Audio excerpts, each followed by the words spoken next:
Hi అండి. ఇప్పుడు సేమియా సగ్గుబియ్యం పాయసం చేయబోతున్నానండి. దానికి కావాల్సినవి కిస్మిస్లు కొన్ని జీడిపప్పు, 5 ఇలాచీలు తీసుకున్నాను, సగం కప్పు పంచదార, 1 కప్పు బెల్లం, 1 కప్పు సేమియాలు, 1 కప్పు సగ్గుబియ్యం ఒకసారి కడిగి పెట్టుకుందామండి.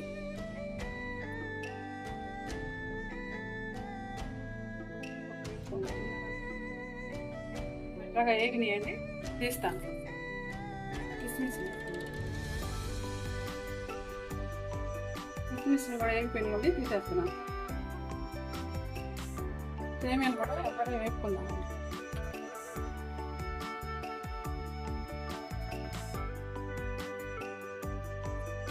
ఎర్రగా వేగేదాకా ఇలా కలుపుకుంటూ ఉండాలండి, మాడకుండా. సేమియాలు ఎర్రగా వేగిపోయినాయండి, తీసేద్దాం. ఇంకా సగ్గుబియ్యం ఉడకటానికి 1.5 గ్లాసులు నీళ్లు పోస్తున్నానండి.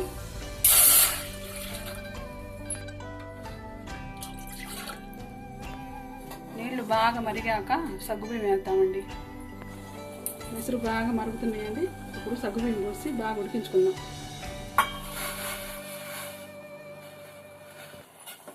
బాగా ఉడకనిద్దామండి. సగ్గుబియ్యం ఉడికినాయండి, సేమియాలు వేసుకుందాం.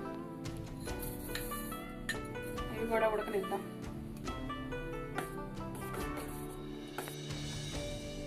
జీడిపప్పు కిస్మిస్ వేసేద్దామండి.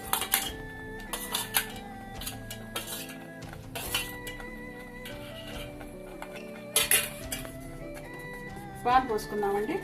మీకు ఎంత పలచన కావాలో అంత పాలు పోసుకోండి. నేను పోస్తున్నాను.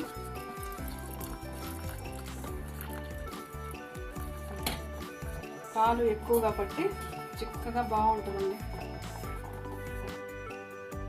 పాలు కాచి చల్లార్చుకున్నానండి, నేను పోసేసాను. చివరిగా యాలక్కాయల పౌడర్ అండి. అయిపోయింది.